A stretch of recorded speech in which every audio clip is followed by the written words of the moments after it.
Ladies and gentlemen, the idea of showing a TV show episode in a dramatic anthology where the episode has half the first name of the series in the title is kind of problematic. Now, today we're going to be talking about third season episode of the Night Gallery called Fright Night, not to be confused with the movie and the future. There's supposed to be a TV series with this same name down the road here on Netflix or one of the streaming channels. Now, in this one, according to David Jewell in his famous blog on Night Gallery, it's a wild haunted house chiller that suffers from a weak ending, yet it's a great ride up until then. And for me, it's okay, but I didn't like the ending like David Jewell, and we'll talk about that in a second. Now, Fright Night, Jewell gives it 3.5 stars. I give it 3. It's teleplay by Robert Malcolm Young, story by Kurt Van Elting, one of the more consistent episodes of third season, because it was directed by the great Jeff Corey. With Stuart Whitman in his second appearance on the Night Gallery after the infamous Seafaring episode as Tom Ogilvy, Barbara Anderson as Leona Ogilvy, before Walton's Ellen Corby as Miss Patience. Sounds like a good name, good stripper name. Alan Napier as cousin Zachariah Ogilvy. Larry Watson is a long-haired mover. Michael Laird as the first goblin trick-or-treater, and Glenn as Sargent as second goblin trick-or-treater. Now, author Ogilvy, played by Whitman, and his wife Leona, moved from New York City into an old rural house previously owned by Tom's cousin Zachariah. They are warned by the stern housekeeper, Miss Patience, who never stays in a house past dark, not to touch a certain trunk in the attic. Zachariah's dying words were that no one move, much less open the trunk, lest he prepared for terrible consequences. Now, Tom sets up his writing area in the attic, struggles with his writing, and one day observes the trunk move. He comes down to the bed, apologizes to his wife for the lateness of the hour, but she is confused because she says he came to bed earlier.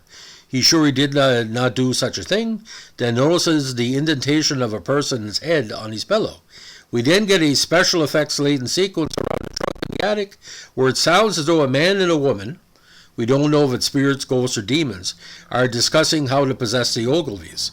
The next morning, Tom discovers something in his typewriter that appears to be a sort of plan for how to carry out that possession. He knows he didn't write it, and accuses Leona of playing a trick on him. But she says she didn't write it either, so he chalks it up to neighborhood kids playing a prank. The most chilling part of the paper says a young woman shall, with a white liquid scalding hot, pressed to her lips, and then forced down her throat, be executed by the young man, her everlasting soul in forfeit. Considering Stuart Whitman looks to be about 40 and Anderson doesn't look 30, perhaps Tom should have not considered himself the young man of the note. Just saying. Gradually, the Ogilvies began to change, growing more and more short-tempered and combative with each other.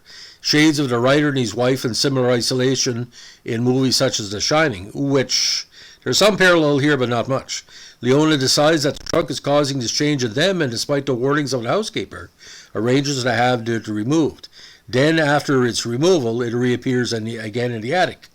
Now, one evening as Leona is heating milk on the stove for Tom, they get into another argument.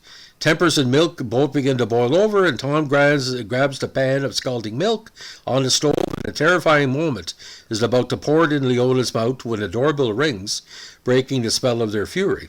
They answer the door, and both laugh in relief release when it's the two young trick-or-treaters. It's Halloween, All Hallows Eve. They give the kids some treats, and the tension is only momentarily broken when they suddenly receive another visitor, the decaying figure of cousin Zachariah. The ghoul enters and ascends the staircase, causing a blood-curdling scream from Leona. We then cut to the next morning, and the what-the-heck questions begin. There is a new trunk there with a note attached saying it will be called for. Then he split with a for sale sign on the lawn.